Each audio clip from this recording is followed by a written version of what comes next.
बोलिए संत भगवान की।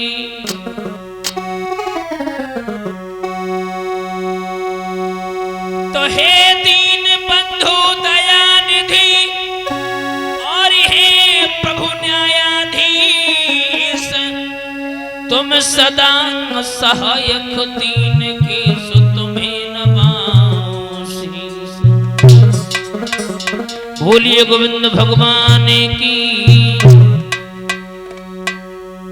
आदरणीय समस्त श्रोता बंधु, पिता तुल बुजुर्ग, कथा पंडाल में बैठे हमारी सभी भक्तगण, मान भाव बुजुर्गों, सीता अनुसुईया जैसी भूमि में पड़ने वाली हमारी मां शक्ति, जहां भी आवाज पहुंच रही हो, सभी भक्तगणों से हमारा करबद्ध निवेदन है, थोड़ा ना थोड़ा समय निकाल करके भगवान की पावनमयी कथा का श्रवण पान करके अपने जीवन को कृतार्थ करें।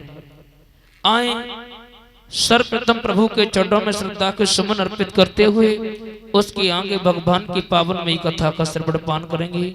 सभी भक्तों ताली को बजा करके बोलेंगे।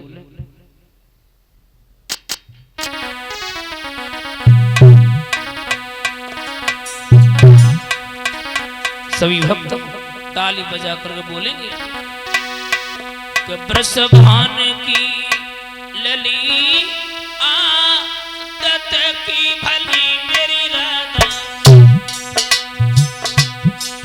मेरी राधा सभी सखियन मेरी शरण, दीवानिया माया बकी।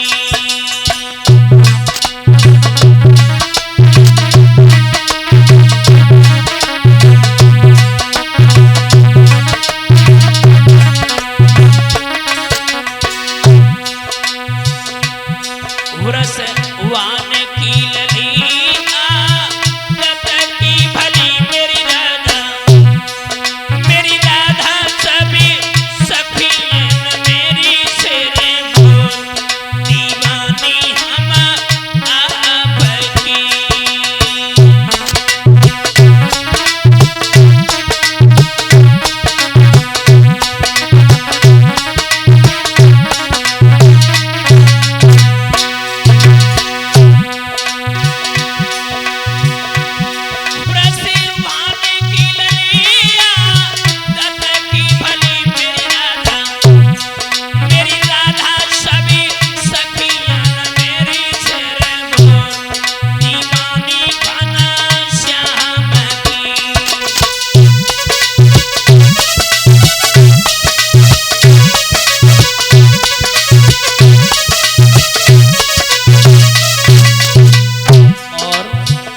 दीन बंधु भगवान प्रेम दीवानी मीरा, प्रेम की अरे मेरी राधा, प्रेम दीवानी मीरा, प्रेम की मेरी राधा, मेरी राधा सभी सखियन मेरी सिर मोर, दीवानी घन श्याम की।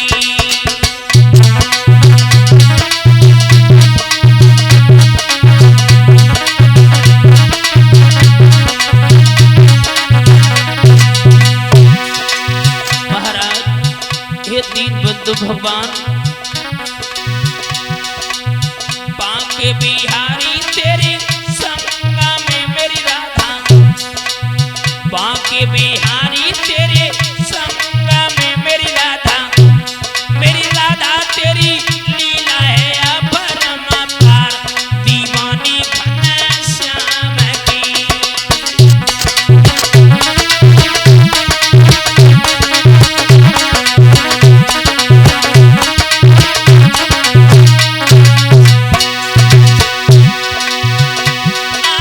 लीला अपरंपार है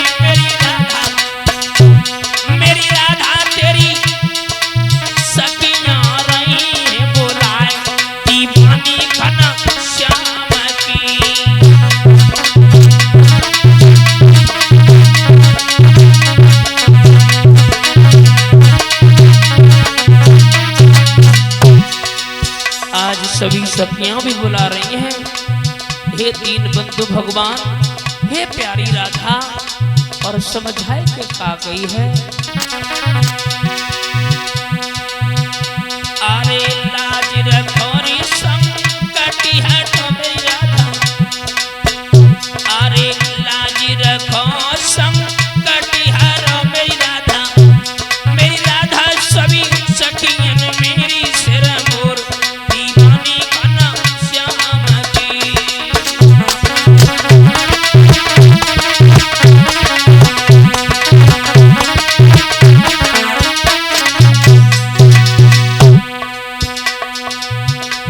व्रसवान की ललिया गति की भली मेरी राधा, मेरी राधा सखियन मेरी सिर मोर दीवानी बना श्याम की।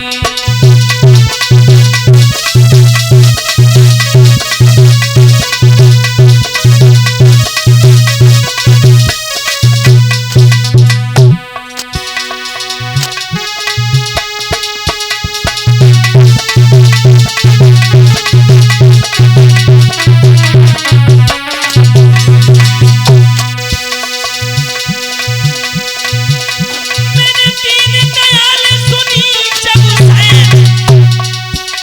तब से मन मोरे में ऐसी बसी है, मैंने और गुनाह में तिहारी दयो, प्रभु तेरे नाम की भेंट कसी है।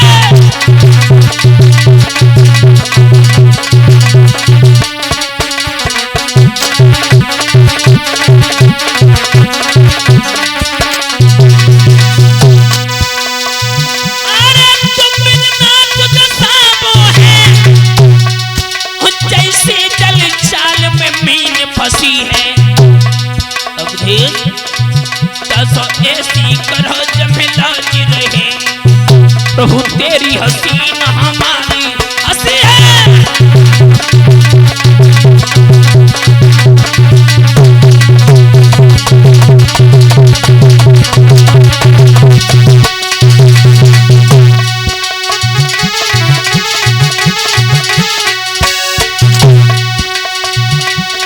ओ मेरे दीन बंधु भगवान, हम भरोसा तुम्हारो ही बारी रे। ओ मेरे दीन बंधु भगवान, भरोसा तुम्हारो ही बारी रे।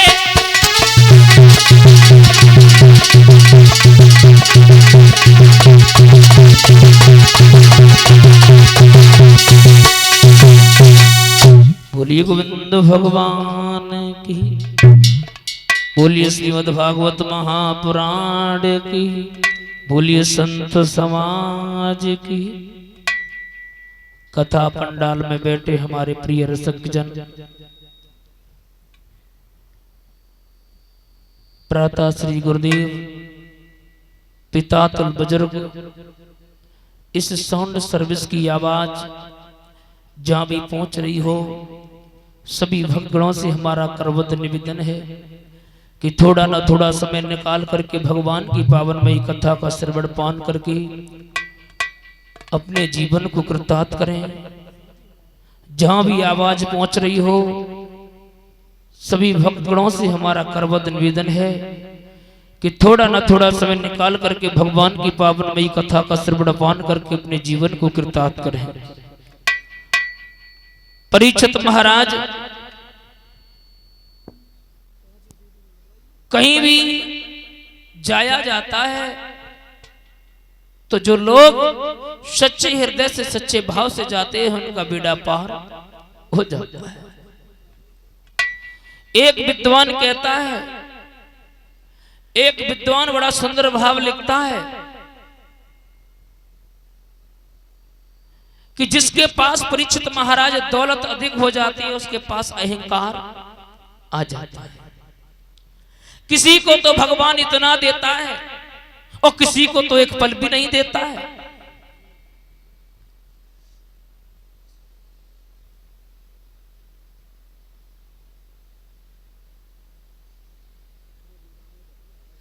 परीक्षित महाराज किसी को तो इतना भगवान दे देता है, महाराज दान करने के लिए उसका मन भी नहीं होता है और किसी को तो इतना भी नहीं देता है, एक पैसा भी दान कर दे।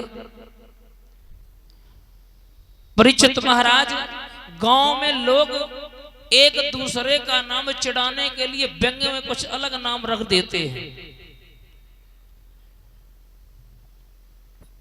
गंगा मैया के किनारे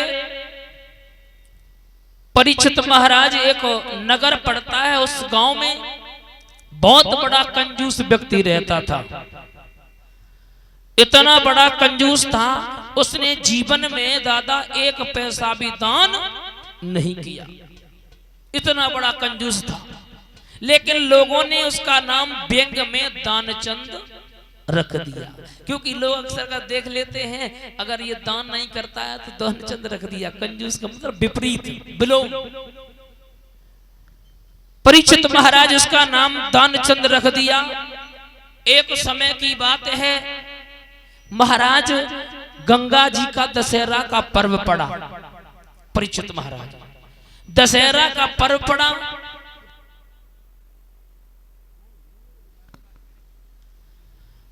महाराज उसका नाम दानचंद रख दिया।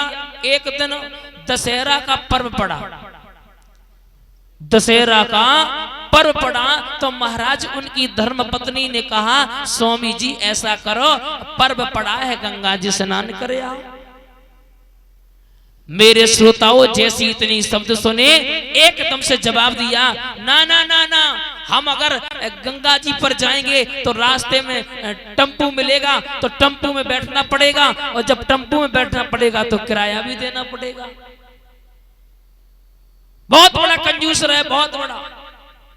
लेकिन महाराज धर्मपत्नी के बार बार कहने पर वो तैयार तो हो गया, लेकिन मन में विचार करता है, ना ना ना ना, मैं अगर जाऊंगा तो वहां पर पंडा मिलेंगे, उन्हें भी दान करना पड़ेगा।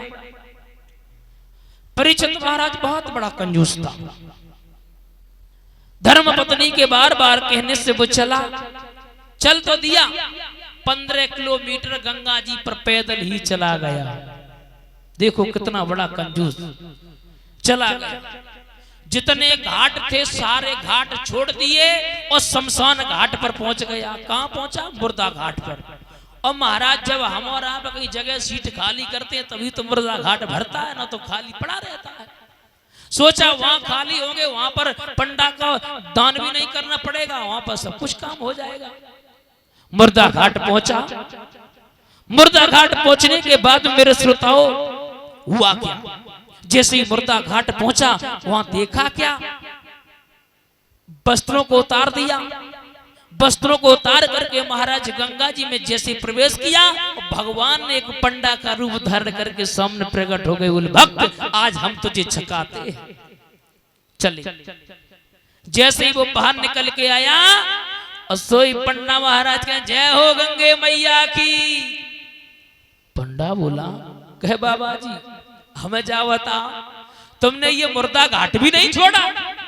जवाब दिया, लला तुम्हारे जैसे यजमान आ जाते, सालों घोड़ का बंदोबस्त कर देते, खाते रहते, पड़े रहते। दानचंद बोला, मैं एक ढेला भी नहीं दूंगा, एक पैसा भी नहीं दूंगा, ना ना ना। भगवान बोले वो तो देना पड़ेगा। भंडा बोले वो तो देना पड़ेगा। दानचंद बोला, मैं एक भी नहीं दूंगा। बोले हमें देना पड़ेगा। बोले एक भी नहीं दूंगा। भगवान ने कहा, अभी दो या उधार करो, हमें कोई दिक्कत नहीं, हमें देना पड़ेगा। पंडा सोचने लगे मन में, दे तो रहो वही है। दानचंद मन में सोचने लगा, अरे कोई बात नहीं, यहाँ हम कह देंगे उधार कर लेंगे, हाँ आ जाना, घर ले जाना, घर में जाने तब तो कहाँ ढूंढत भरी। मेरे श्रोताओं, अभी उसे ये पता नहीं है कि भगवान सामने तेरी परीक्षा ले रहे हैं कि तन की जाने, मन की जाने, जाने चित्त की चोरी। ऐसे प्रभु से कहा पूजन के हाथ में जग की। मेरे कथा के प्रेमी सज्जनों, भगवान ने कहा या अवैध या उधार करो, हमें कोई दिक्कत ना। पंडा बोला कोई दिक्कत नहीं, देव या ना देव उधार कर लो। दानचंद बोला कोई दिक्कत नहीं महाराज, उधार कर लो, घर आना तब ले जाना। बोले बिल्कुल। मेरे श्रोताओं, आज पंडा जो रहे वहीं पर रह गए और दानचंद जो रहे अपने घर पहुंच गया। जब दानचंद महाराज घर पहुंच गया, उसी समय हुआ क्या, दानचंद ने मन में सोचा अब तो पंडा कोई आया नहीं, भीतर पर के सोएगा। भगवान ने पंडा का रूप धारण किया और द्वार पर प्रकट हो गई। दानचंद क्या घर में है? धर्मपत्नी बाहर निकल के आई। धर्मपत्नी बाहर निकल के आई, एकदम से जवाब दिया, हाँ महाराज बताइए क्या आदेश है? बोले आदेश नहीं है, ऐसा करो तुम्हारे स्वामी जी का नाम दानचंद है। बोले बिल्कुल। बोले कहाँ है? बोले घर में है, उनसे कह दो गंगे मैया पे जो देने के लिए कह आए थे, बोल देना पंडा द्वार पर आइए। मेरे श्रोताओं, जैसे ही धर्मपत्नी ने कहा जाके पंडा द्वार पर आए हैं, दानचंद बोला कह दो दानचंद है ही ना। धर्मपत्नी भाग करके गई। बोले महाराज अभी तो थे मेरे स्वामी, अब कहीं चले गए।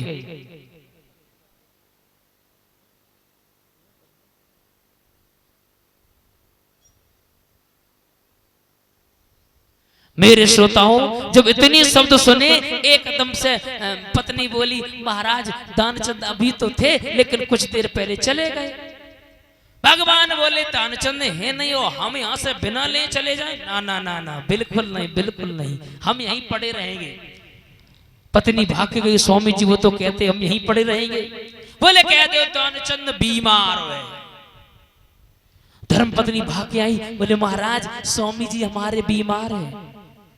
भगवान बोले अगर बीमार है अपने यजमान को ऐसे ही छोड़ करके जाए, हमारा धर्म नहीं बनता है। ना ना ना, मैं अपने यजमान को स्वस्थ नहीं जब तक हो जाएगा तब तक छोड़ करके नहीं जाएगा, कह दो जा करके। एकदम से धर्मपत्नी की स्वामी जी वे कह रहे जब तक ठीक नहीं हो जाए तब तक कोई मतलब ना है। एकदम से कंजूस व्यक्ति बोला है कह दो कि दानचंद मर गया। एकदम से धर्मपत्नी बोली स्वामी जी जब बताओ, तुम तो जिंदा धरे, हम कैसे कहते हैं? अरे बोले तुम कह दो। भाग के गई। महाराज बोले कहो। बोले मेरे स्वामी जी मतलब मर गए। एकदम से कहा मेरा यजमान मर गया और ऐसे ही छोड़ करके चले जाएं? ना ना ना ना, भगवान ने पूरे गांव में ऐलान कर दिया कि दानचंद मर गया, दानचंद मर गया। मेरे श्रोताओं, जब इतने शब्द सुने पूरा गांव एकत्रित हो गया। पूरा गांव जब एकत्रित हुआ, उसी समय जो बंदोबस्त किया जाता है, बंदोबस्त करने के बाद में अर्थी चलने का जब नंबर हो गया तो उनकी धर्मपत्नी बोली नहीं मेरे स्वामी मरे ना है, मेरे स्वामी जिंदा है। लोग बागों ने कहा ये तो तुम्हारा मोह कह रहा है, मर गए तुम्हारा ये मोह कह रहा है। बोले नहीं बिल्कुल मैं सही कह रही हूँ, मरे नहीं। लोगों ने नहीं माना, अर्थी बना करके महाराज जी गंगा जी के किनारे पहुंच गए। भगवान बोले बारे भक्त बहुत बड़ा कंजूस है, मरने का तेरा नंबर आ गया फिर भी नहीं छोड़ रहा। भगवान ने कान में कहा कि आए हैं परलोक से, आए हैं परलोक से और तुम हित नाता जोड़, मांगन हो तो मांग लियो काहे को नहीं तुम छोड़। एकदम से कहा सुनो मैं भगवान हूं, हमसे मांग ले, हम भगवान हैं। और जैसे ही दानचंद ने आंखें खोली और जो देखो पंडा, बोल नहीं तुम पंडा हो, नहीं नहीं। भगवान बोले अरे ना ना ना हम भगवान हैं। तो अंत में आए कि बने एक ही शब्द कहो कि आए हो परलोक से और हम हित नाता जोड़। तुम कह रहे थे ढेला की वो ढेला दियो, जो मांगन ढेला मांगन आए थे वो ढेला दियो छोड़। तो महाराज कंजूस व्यक्ति जो होते हैं वो अपनी हद पार कर देते हैं। मेरा कहने का मतलब ये है कि जीवन में ज्यादा कंजूसपन दिखाई नहीं देना चाहिए, क्योंकि जिन लोगों ने कंजूसपन दिखाई दिया वो जीवन में कभी सुखी नहीं रहे हैं। मेरा कहने का मतलब है उठते बैठते सोते जागते बस परम पिता परमात्मा का नाम देते चलो, यही जीवन का एक सार है। परीक्षित महाराज ये तो दुनिया को मालूम है, जो इस पवित्र भूमि पर आया है उसे एक ना एक दिन जाना है। और जब परीक्षित महाराज जानो ही जानो है तो ऐठो काहे को मरे जाते हो। मेरा कहने का निवेदन है, मेरा कहने का तात्पर्य एक है, अगर इस पवित्र भूमि पर आए हो तो एक दूसरे से बोलचाल मान सम्मान इज्जत करना सीख लो, यही जीवन का सार है। अभी आप कथा का श्रवण पान कर रहे थे, श्री शास्त्री जी के द्वारा महाराज भक्त प्रहलाद की पावनमयी कथा। देखो, अगर भक्त हो तो प्रहलाद जैसा हो, अगर भगवान का भक्त हो तो ध्रुव जैसा हो। अरे मेरे श्रोता बंधुओं, भक्त प्रहलाद को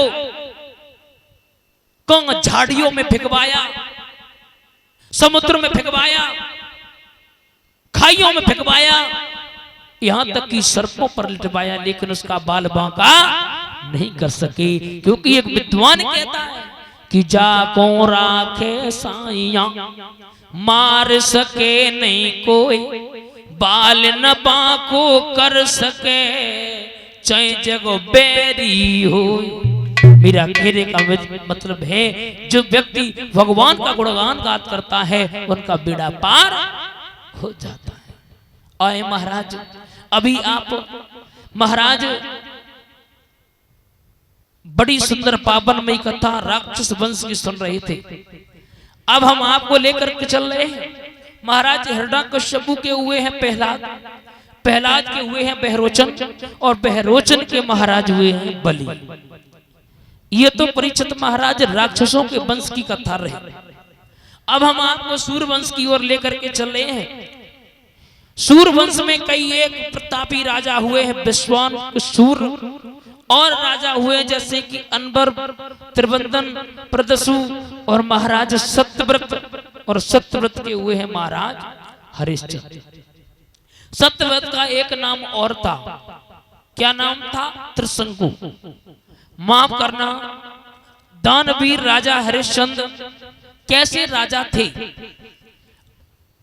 सत्यवादी कैसे हुए हैं, और पहले ये कैसे राजा थे, और राजा हरिश्चंद्र के पिता का नाम त्रिशंकु कैसे पड़ा। माफ करना श्रोताओ, त्रिशंकु, त्रिशंकु त्रि में होता है 3 और शंकु में होता है श्राप। परीक्षित महाराज सत्यव्रत का नाम त्रिशंकु था, इन्हें 3 श्राप लगे हुए थे, इसीलिए इन्हें त्रिशंकु कहा गया। ध्यान दें महाराज, पहला श्राप, एक बार ये ससुराल जा रहे थे तो रास्ते में एक गाय दल दल में फंसी हुई थी। एक विद्वान कहता है इनके ऊपर पैर रख करके चले गए, और एक विद्वान कहता है ऊपर से गुजर गए ही। पहला श्राप। दूसरा श्राप महाराज, इन्होंने एक कन्या का हरण किया था। तीसरा श्राप, इन्होंने अपने गुरु का अपमान किया, ये स्वर्ग से उल्टे लटकाए गए। इनके मुख से कर्मनाशा नदी का निर्माण हुआ, जो लार निकली उसी से कर्मनाशा नदी का निर्माण हुआ। श्रोताओ, एक बहुत सुंदर बात बता दें, महाराज हरिश्चंद्र बड़े प्रतापी राजा हैं, बड़े प्रतापी राजा थे। लोग कहते हैं हरिश्चंद्र कितना सत्यवादी इस संसार में ना है, ना हुआ और ना होगा, लेकिन हम कह रहे हैं महाराज हरिश्चंद्र कितना झूठा राजा इस संसार में ना है, ना हुआ और ना होगा। श्री सुखदेव भगवान से परीक्षित महाराज प्रश्न करने लगे, महाराज तो उनके पति ने बहुत तो पीटा और भोजन को फेंक दिया। मेरे श्रोताओ, आज मंत्री ने जब तेरे शब्द सुने तो मंत्री महाराज हरिश्चंद्र के पास में आकर के रोने लगा, कहने लगा हरिश्चंद्र महाराज मैं भी नहीं रहूंगा, ना ना ना। अजय रो करके कहने लगा, महाराज हरिश्चंद्र रो करके जवाब दिया, क्या कह रहे हो मंत्री? मंत्री जवाब देने लगा, महाराज कि तुम्हें मेरा बंसी रे भूप दुनिया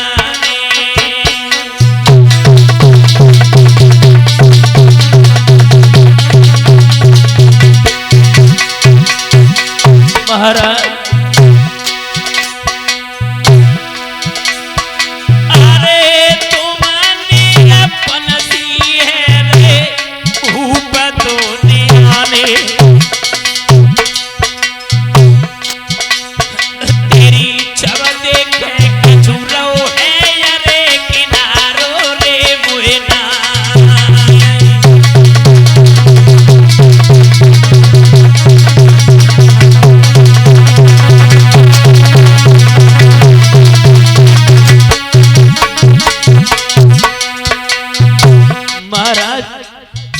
हरिश्चंद्र रोने लगे, मंत्री तुम क्या कह रहे हो? मंत्री बोला महाराज कुछ नहीं।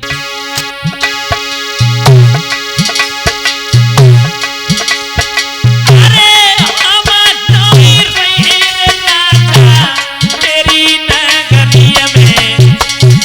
हरिश्चंद्र कहने लगे मंत्री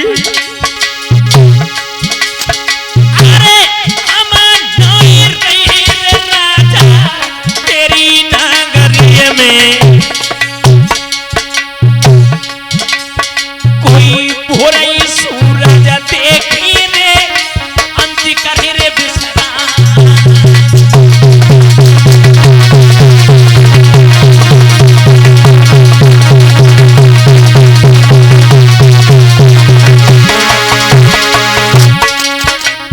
महाराज हरिश्चंद्र कहने लगे मंत्री तुम क्या कह रहे हो? ये क्या कह रहे हो? क्या कह रहे हो मंत्री?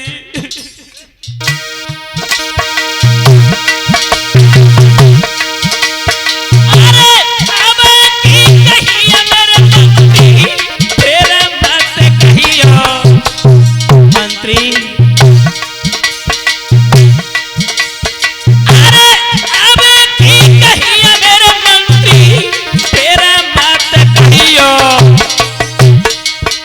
अरे होनी जा गई शिव मौरे नृत्य रे तिहुना।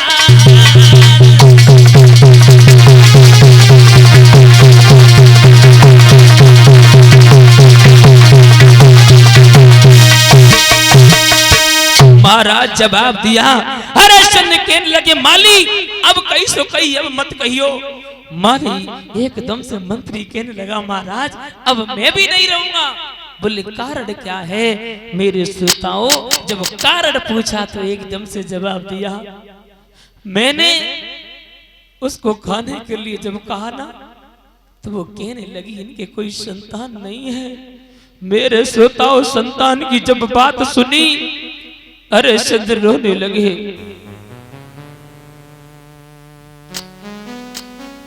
हरिश्चंद्र मन में विचार करने लगे मंत्री तुम ये शब्द अच्छे नहीं कह रहे हो। मंत्री बोला महाराज ना ना ना मैं अब तुम्हारे साथ में रहने वाला नहीं हूं।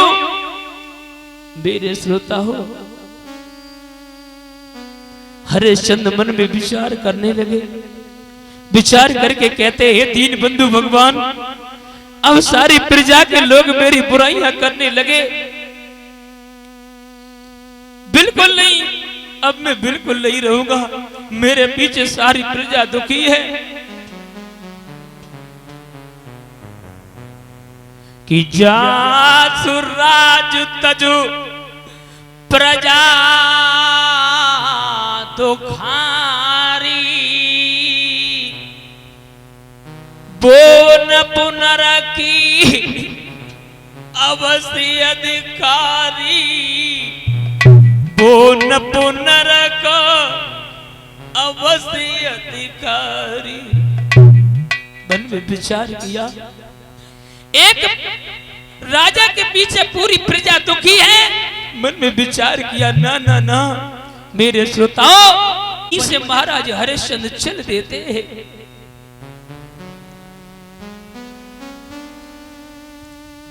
मेरे श्रोताओं मरने के लिए चले जंगल में जाकर के जैसे ही पहुंचे तो मेरे श्रोताओं मन में विचार करते एक अंधा कुआं दिखाई दिया। मन में विचार किया मैं इसी में गिर करके मैं अपनी जान दे दूं। लेकिन श्रोताओं मरने वाले से बचाने वाला बहुत आगे होता है। और परीक्षित महाराज ध्यान दें आप आगे आओ। भैया जी एक लोग गद्दा उठाकर आगे बिछा दें और आप आगे ही बैठा करें। अच्छा आप आगे आ जाओ। बोलिए गोविंद भगवान की। मेरे कथा के प्रेमी सज्जनों आज मन में विचार किया एक ही विचार आया मन में कि अब मैं बिल्कुल जिंदा नहीं रहूंगा। मेरे श्रोताओं रोते हुए चले और रोते हुए जब जंगल में पहुंचे मरने के लिए चले तो वरुण देव ने आकर के कलाई को पकड़ लिया। ठहरो कौन हो तुम? अरे तुम्हें भाग मानव तन बाबा, बड़े भाग्यों के बाद में ये मानव का शरीर मिलता है और तुम इसे व्यर्थ कमा रहे हो। अरे सिंह बोले मैं मेरी पत्नी रोती है। क्यों रोती है, क्या कारण है? एकदम से रो करके जवाब दिया। अरे सिंह बोले बाबा जी एक बात कहे,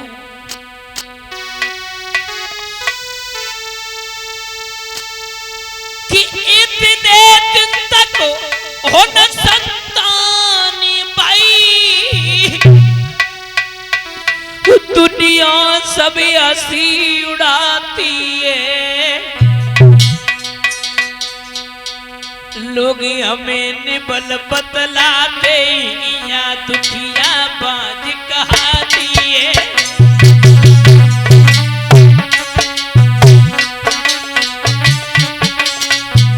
महाराज, जो लोग देखते हैं कहते हैं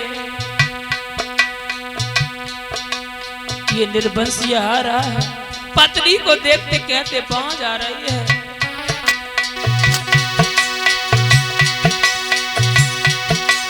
इतने दिन तक संतान भाई दुनिया सब हंसी उड़ाती है,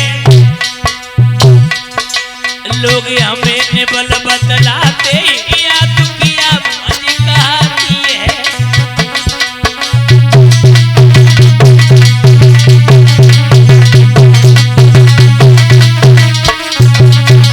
महाराज एक बात कहे, एक कहा करे कित जाए किन्हें सुनाई जमन की कहानी,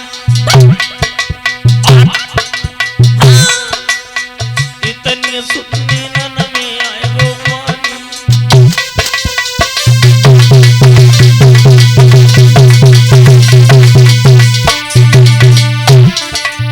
महाराज आज रोने लगे, अरे शन कहने लगे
मेरा कहने का मतलब के पीछे बेच देगी ऐसी कोई मां नहीं होगी।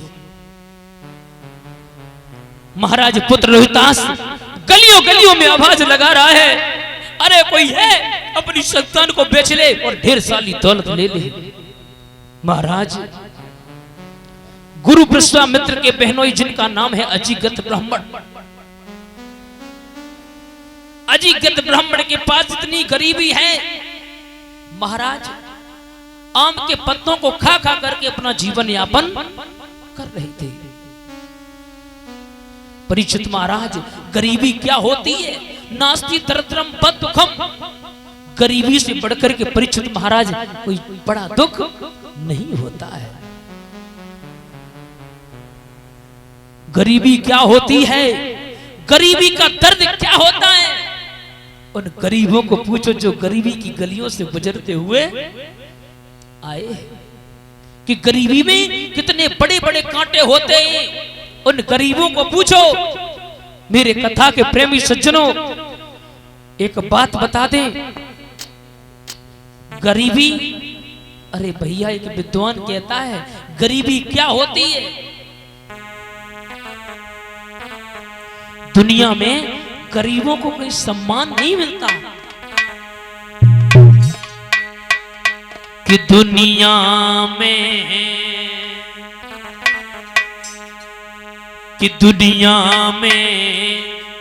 ओ गरीबों को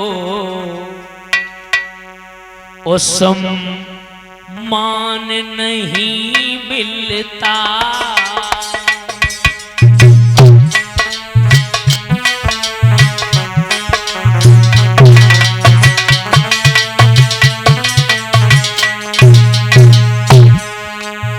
परीक्षित महाराज, दुनिया में गरीबों को कोई सम्मान देने वाला नहीं है।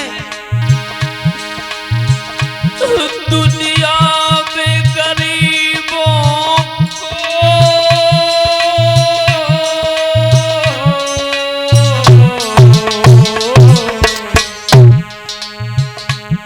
सम्मान नहीं मिलता।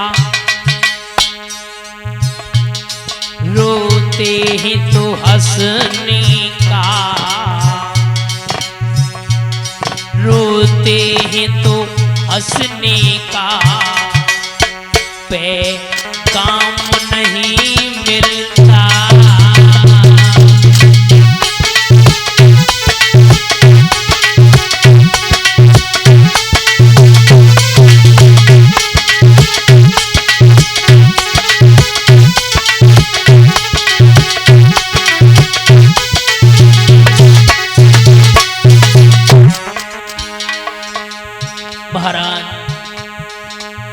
नास्ति दरिद्रम बदुखम,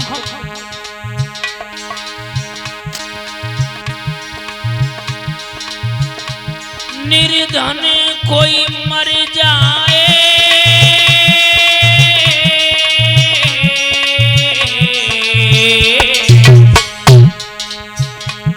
कोई साथ नहीं चलता। महाराज, अगर निर्धन व्यक्ति की मौत हो जाए ना तो कोई साथ चलने वाला नहीं है। निर्धन कोई मर जाए,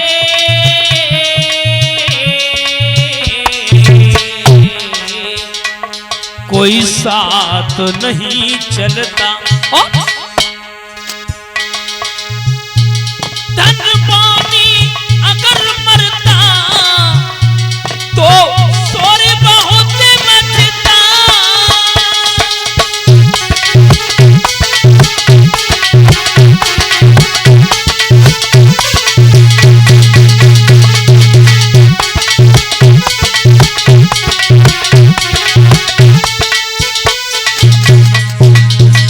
महाराज, अगर किसी धनवान व्यक्ति की मौत हो जाए ना तो बहुत शोर मचता है, और कहीं गरीब की मौत हो जाए तो महाराज कंधा देने के लिए लोग नहीं जाते हैं।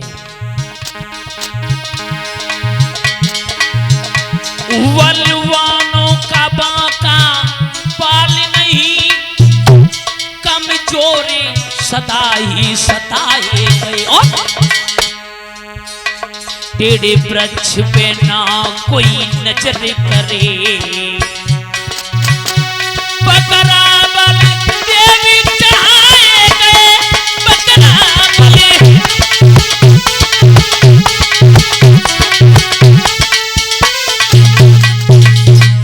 और महाराज, आपने देखा अगर टेढ़ा वृक्ष है उस पर कोई अंगुली भी नहीं करता, और सीधा व्यक्ति जो होता है ना, फिर देखो, और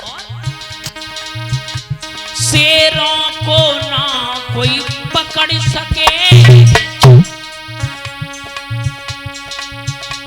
पकड़ द्वारा बलदेव चढ़ाए गए और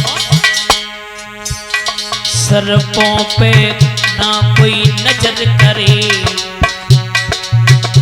सर्पों पे ना कोई नजर करे।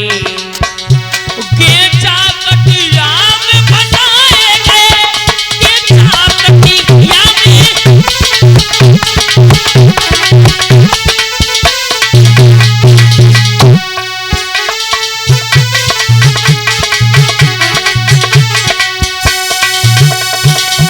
मेरे श्रोताओं ना शेष जो था महाराज अजिगत ब्राह्मण ने मन में सोचा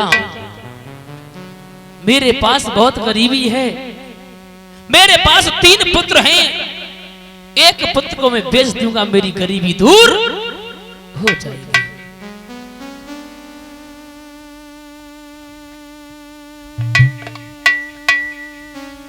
मन में विचार किया,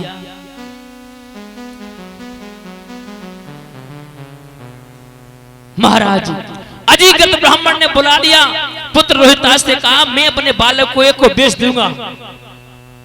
मेरे श्रोताओं बड़ा बालक जो था पिता की गोद में बैठ गया, छोटा बालक था मां की गोद में बैठ गया। बीच वाला बालक बचा सोना से कहने लगा भैया रोहितास मेरा कोई नहीं, अब तुम मुझे खरीद ले।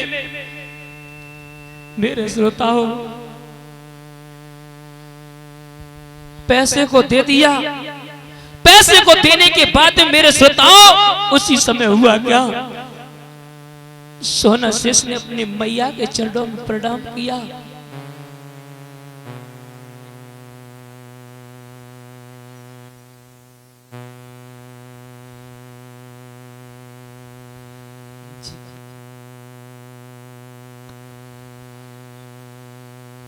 मेरी कथा के प्रेमी सज्जनों आज सोना शेष मैया से रो करके बोला मां जो इस पवित्र भूमि पर मैया आया है उसे एक ना एक दिन जाना है, लेकिन मां मैं जा रहा हूं, किसी से ये मत कहना कि मैंने गरीबी की खातिर मैंने अपने पुत्र को बेच दिया। पुत्र रोने लगा, मां कि लीनो जन्म सोई मरतो है, ये धीरे दिल में हो लीजिए एक बार पुचकार की, प्यार मैया कीजिए मां हर दुख सुख की जो और कैरी सो मैया मोसे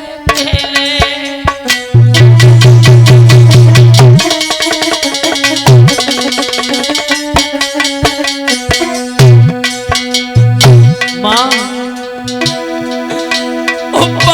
आखिरी पर मैया मेरी लाइल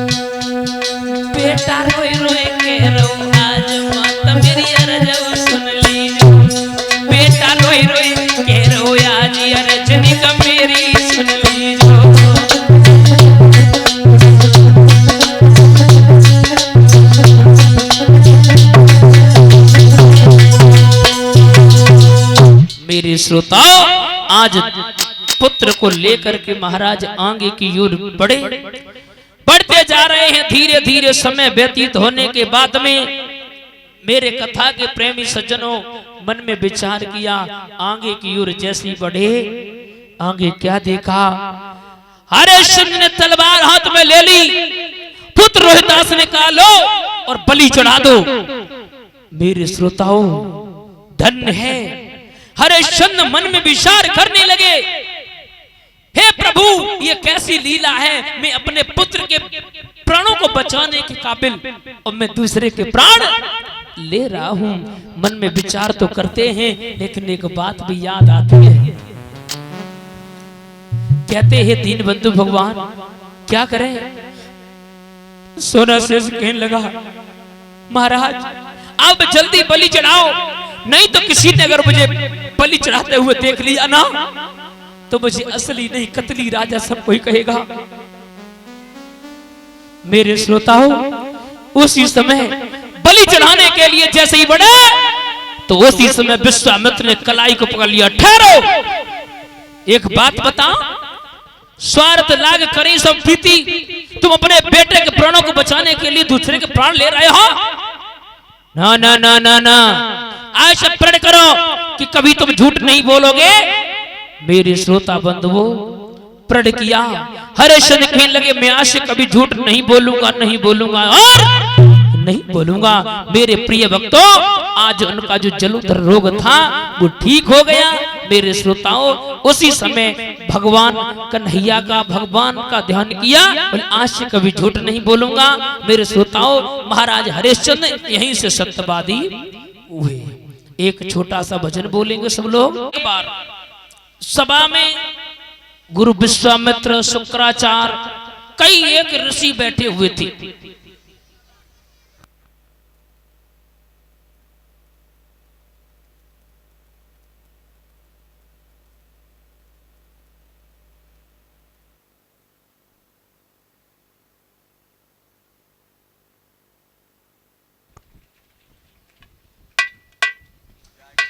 और अभी यादव ये भानजे जो ये हार डाल करके हमें सम्मानित कर रहे हैं, जिनके उपलक्ष्य में ये श्रीमद् भागवत महापुराण का जो आयोजन हो रहा है वो इन्हीं के माध्यम से हो रहा है।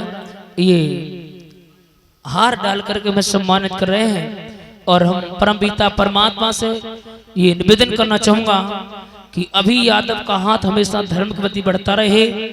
बस यही परमपिता परमात्मा से प्रार्थना, आकांक्षा और अभिलाषा यही है। बोलिए गोविंद भगवान की।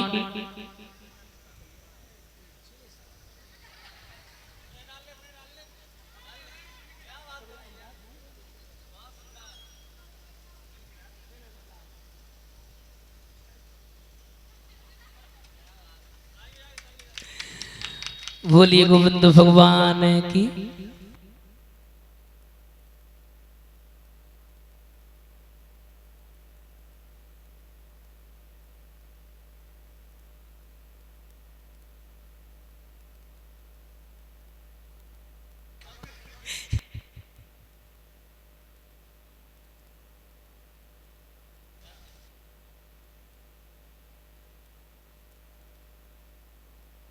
और इसी बीच में लव यादव ये हमें हाथ डाल करके सम्मानित कर रहा है और परमपिता परमात्मा से निवेदन करना चाहूंगा, इनका हाथ हमेशा धर्म के प्रति बढ़ता रहे। बोलिए गोविंद भगवान की। मेरे कथा के प्रेमी सज्जनों और सभी साथियों को 11 में सम्मानित कर रहे हैं, बहुत बहुत धन्यवाद। शुक्राचार्य, विश्वामित्र, कई एक ऋषि बैठे हुए थे। दादा एक बहुत सुंदर बात बता दें, किसी का शिष्य हो और या किसी पिता का लड़का हो, अगर कोई अच्छा कार्य करता है तो महाराज नाज होता, घमंड होता है। प्रत्येक गुरु को अपने शिष्य पर घमंड होता है। महाराज हरिश्चंद्र के गुरु जी बोल उठे, बोले मेरे शिष्य कितना इस संसार में न सत्यवादी है, न हुआ और न होगा। विश्वामित्र बोले क्या कह रहे हैं, बिल्कुल गलत। तुम आए शिष्य कितना झूठा राजा न इस संसार में है और न हुआ और न होगा। एकदम से गुरुजी बोले क्या कह रहे, बोले हम सत्य कह रहे। तो इसके लिए कोई आवश्यकता, एकदम से कहा बिल्कुल। तो गुरुजी ने एक बात की, जो तुम्हारे मन अत संदेह हो तो तुम जाए परीक्षा ले, जाओ परीक्षा ले लो जाकर के, हमें कोई दिक्कत नहीं है। मेरे कथा के प्रेमी सज्जनों, आज महाराज आगे की ओर बढ़े। विश्वामित्र परीक्षा लेने के लिए जब वो आगे बढ़े, हुआ क्या, विश्वामित्र जो रहे बगिया को तैश नैश करने लगे। बगिया को तैश नैश करने लगे तैसे नैसे सब करने लगे तो महाराज माली ने भाग करके जैसे ही पेड़े को देखा तो सूकर को मारने के लिए दौड़े। तो सूकर ने माली की जंघा को फाड़ दिया और माली दौड़ता हुआ चीखता हुआ आज महाराज हरिश्चंद्र के पास में आया और बोला, महाराज की जय जय हो। क्या बात है माली? महाराज बोलो। बात क्या है, मैं आपको क्या बताऊं। अरे क्या बात हो गई? आप तो राज दरबार में बैठे बैठे खूब ठंडा पी रहे हो, खूब माला पढ़ रहे हैं, और महाराज हमें पूछो आपकी बगिया में एक सूकर आया है। तो सूकर ने और ये तुम्हारी ये मतलब ये खून निकल रहा है क्यों? यही तो ना पूछो खून क्यों निकल रहा है। क्या हुआ हमें बताओ। यही पूछो हुआ क्या नहीं है मेरे साथ। महाराज हाँ एक सूकर आया है, हाँ हाँ। और उस सूकर ने सारी बगिया को बिगाड़ दिया। जितने भी सुंदर पपीता लगे थे, केला लगे थे, सेव लगे थे, उस बगिया में जलेबी भी लगी थी। जलेबी? जी महाराज, जलेबी भी लगी थी? हाँ उस बगिया में लगी थी। सारी बगिया का विनाश कर दिया महाराज। मेरी बात सुनो। हाँ चलो कोई बात नहीं है, ऐसा करो अगर तुम्हारी जंगा को फाड़ दिया पैसे ले जाओ, इलाज करो जाके। महाराज बोल। एक बात बताओ हमें। एक नहीं दो है, पूछो। रुपया दे दियो, इलाज करे जाए। बिल्कुल बिल्कुल। और महाराज हाँ हाँ। इलाज करने के बाद बगिया में नहीं जाए हम, साफ बात। क्यों? महाराज वो सूकर उसी बगिया में बैठा है, इसलिए मैं नहीं जाऊंगा। तुम्हारा मतलब क्या है? मैं अभी चलूं? अभी चलो हमारे साथ और उस सूकर को मार दो जा करके। मेरी बात सुनो। हाँ। माली एक बात कहें, अभी देख समय कौन सा है? महाराज समय तो संध्या का है। तो सुन मेरी बात, कहो। सुन मेरी बात, अभी शाम का वक्त है। ना ना ना, अरे है शाम को वक्त और दुख मत दीजिए रे काऊ।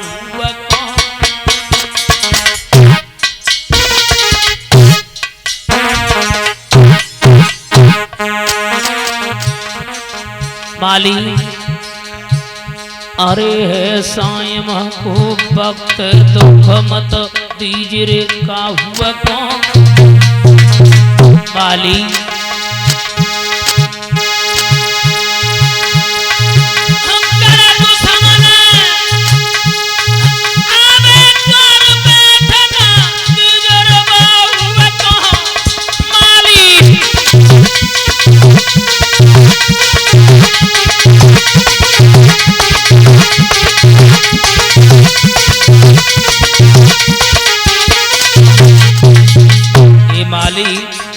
ऐसा कर, शाम का वक्त अगर दुश्मन भी द्वार पर आ जाता है ना, उसे भी बैठना दिया जाता है।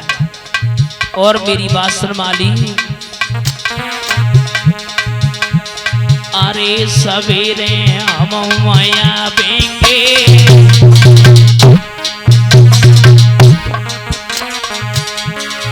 अरे सवेरे हम माया बेंगे। माली